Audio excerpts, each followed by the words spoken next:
this video, I'm going to be sharing 5 productivity tips that I use to increase my income. These are 5 productivity tips that absolutely work, and I'm so excited to share it with you.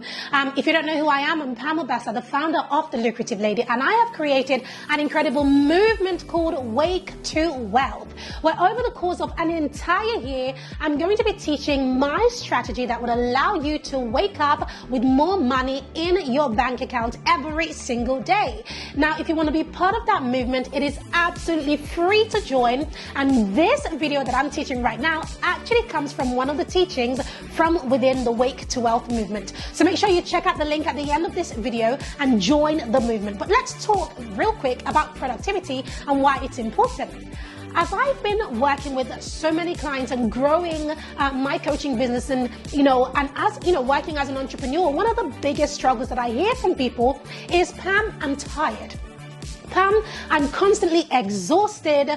Perhaps you are that person, and perhaps you feel as though you're working hard, but it feels like nothing is moving as quickly as it should. Or perhaps you're spending a lot of time on social media, a lot of time trying to get clients, a lot of time on marketing, trying to learn different skill sets that will help you to grow your business, but it's not going anywhere.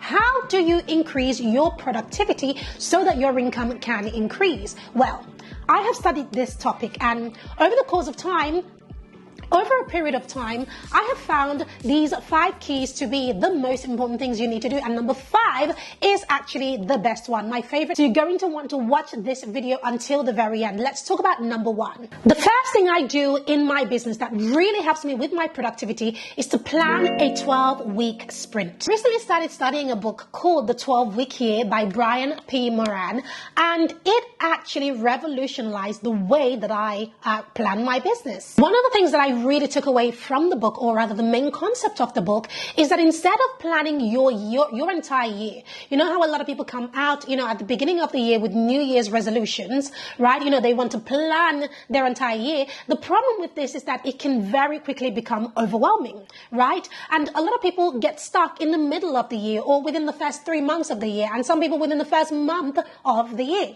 So one thing that I started to do as a result of reading this book is I started to plan my year in 12-week sprint. So what that means is that I plan my year in 12-week chunks. So that means that at the end of the 12 weeks, my year pretty much kickstarts again. Now, the benefit of this is that if I have planned something within that 12 weeks and it hasn't happened, then it's okay. I still have another 12 weeks to go.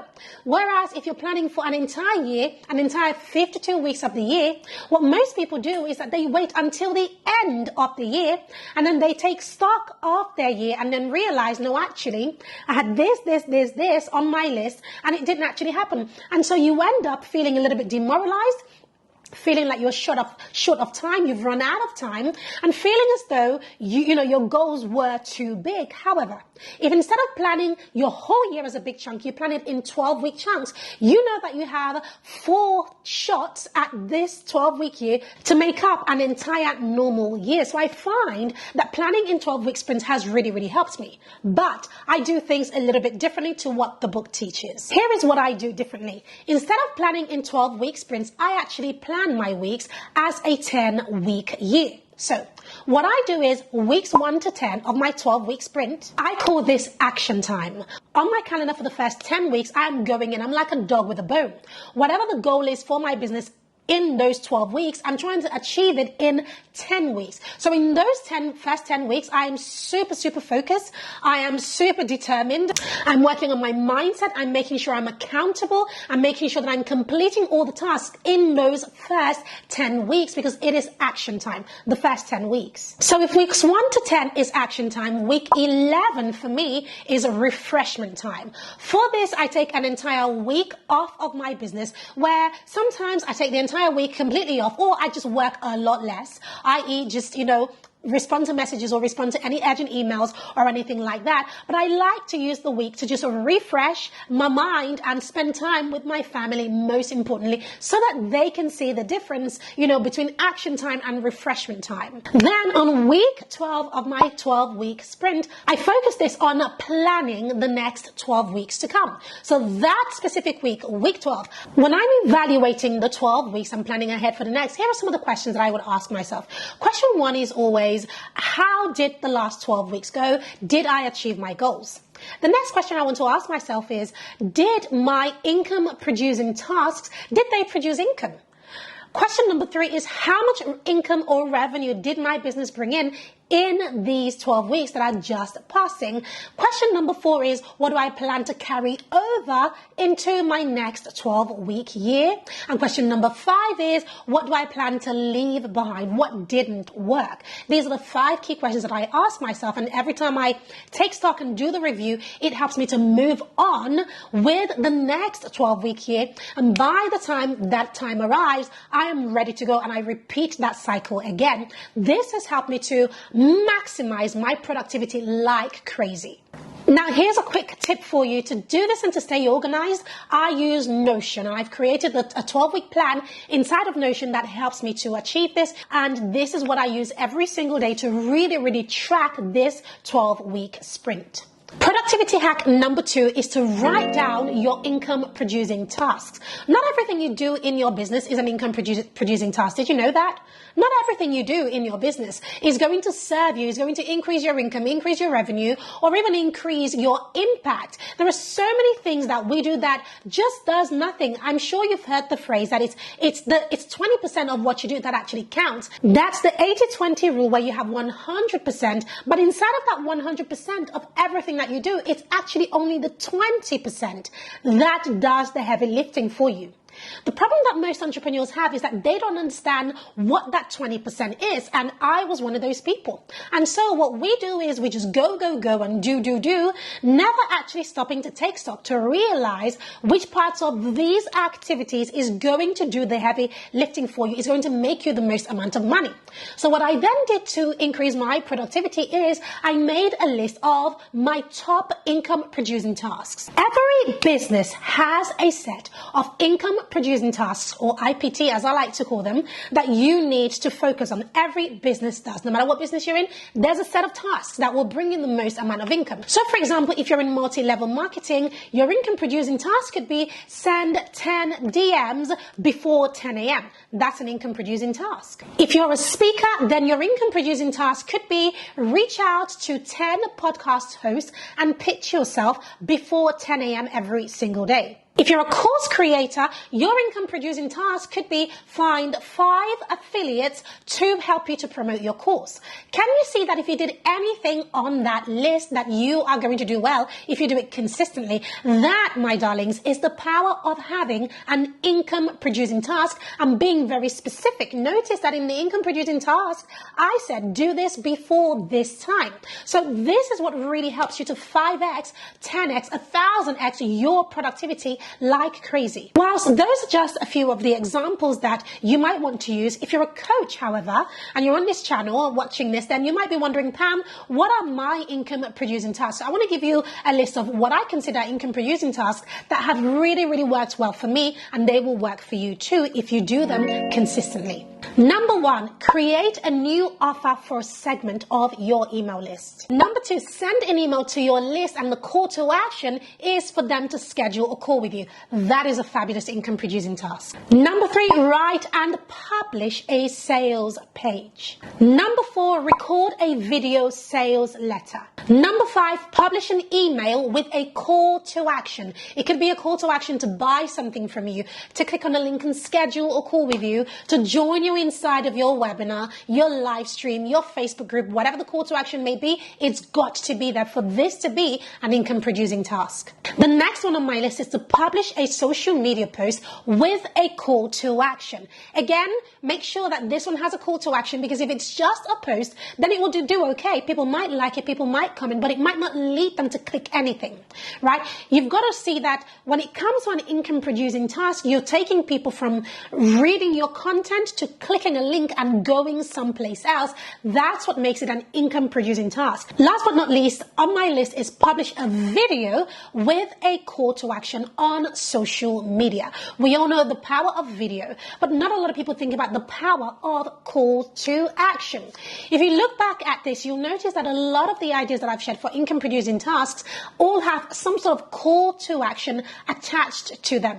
That is the main difference. If you want people to do something, you've got to tell them. If you want people to take action, you've got to tell them to take action. So make sure that you are adding that. Otherwise, you're going to be, putting out posts and writing emails and doing all sorts of things, but it will not produce any income for you because you haven't told people to do anything about that piece of content. So the concept of waking up to wealth daily requires that you generate sales every single day. This is why it's very important to make sure that the tasks that you are putting out there, that you are producing, does lead to a call to action, which in turn increases your income. Now, whilst those are some of the things that I might have on my list for income producing tasks, my list is a little bit longer and it changes every single week. So if you want an in-depth teaching on this specific topic, make sure you join the Wake to Wealth movement by simply going to waketowealth.com. Join me there. It is absolutely free to join. And over the course of an entire year, I will be teaching you strategies every single week in your inbox that will help you to wake up to wealth every single day. So, number 1 was planning your 12-week sprint. Number 2 is to create your income-producing task. Let's dive to number 3. The third way to really increase and maximize your productivity is to create a non-negotiable weekly plan. I call this my STB. STB stands for Strategic Time Blocking. Listen, the key to truly maximizing your productivity lies in the planning. So if you fail to plan, you are planning to fail. It's really important that you plan your week and that you create a plan that you enjoy and that you can stick to. So here's how I do it and what I recommend. I recommend that within every single day of your week that you plan what's known as an STB, a strategic time block. A strategic time block is simply a 2-hour block that you know is a non-negotiable time for you, that unless there's an earthquake, unless there's an accident, unless there's an emergency, you are going to honor this strategic time block. For me, it's 2 hours. I tend to set my strategic time block at a time when my children are either asleep or they're at school so that I can literally maintain that time block. During your strategic time block, you want to make sure that your phone is off or on silent and away from you. You also want to make sure that you're not taking any unnecessary trips to the fridge, looking at, answering any emails or anything. Your strategic time block is the time for you to be strategic on your business. So make sure that you set it at a time that is a non-negotiable for you. So no excuses here.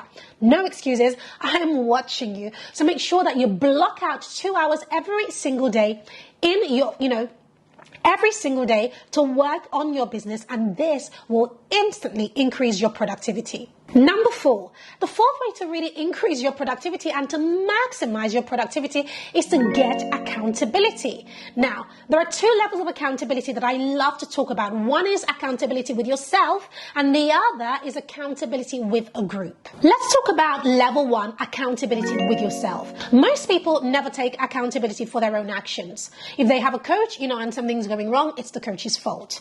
If something is happening with their, at home, it's their spouse's fault. This is just human nature. I have found that true success truly lies in being able to put up your hand and taking accountability. And I have found that if you get into the habit of taking accountability, it just makes the road to success a little bit smoother, because you just make better decisions because you know that you are responsible for the decisions that are being made. So you've got to be able to hold yourself accountable. Now, level 2 is accountability to a group. I find that being part of, masterminds and coaching programs where it's not just you, you're part of a group, it's a level of exposure that is a little bit uncomfortable, but on the flip side, it causes you to do things the right way, to do things bigger, to do things better, and to get even better results. So being accountable to a group of people is like you putting it out there and saying, hey, these are my goals.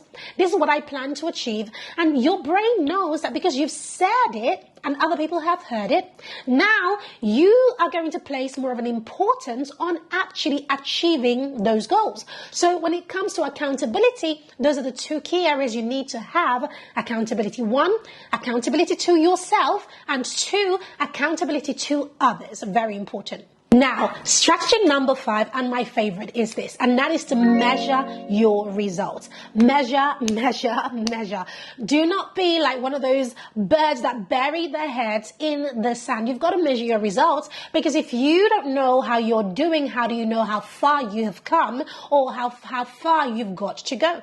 You've got to measure your results. When it comes to measuring results, here are a few questions that I would ask myself. Question 1 is, what results have you seen over the last few weeks? How do you know that things are working? What things are working? What things are not working? Have some really, really clear measures. For example, if you plan to grow on social media, have your stats. Use your analytics to measure, measure, measure. When it comes to measurement, and the reason that you must measure is because it's really the things that you do and implement that make the biggest difference in the growth of your income and in your productivity. It's those things. So the way that I personally work at my list of things to do is I don't plan to do every single thing on my list. Yes, if I complete every task on my list, it's brilliant, but my goal is to squash 85% of the items on my list. And I've noticed that if I do this consistently, my income also increases consistently. So as a wrap up to this video, I want to share with you your mission for the week, should you choose to accept. Your mission is this. Number 1, plan your next 12-week sprint. Remember, I talked about it earlier in this video, so go back and watch that over and use it to plan your next 12-week sprint. Number 2, write down a list of your income producing tasks. Again, I talked about that earlier in this video, so make sure you watch that again and write down a list of your income producing tasks. Feel free to borrow some of mine from my list. And finally, number 3 is to create your non-negotiable weekly plan with your strategic time blocks. Again, I talked about this earlier, so make sure that you are doing that. I want to hear from you. Comment below this video and tell me, which of these strategies are you going to implement? Which one stood out to you the most? I want to hear from you, so make sure you comment below this video. And of course, don't forget, if you want to wake up to wealth every single day, then you want to join me inside the Wake to Wealth movement by simply clicking the link in the description or joining me on waketowealth.com, where you will be able to sign up absolutely free.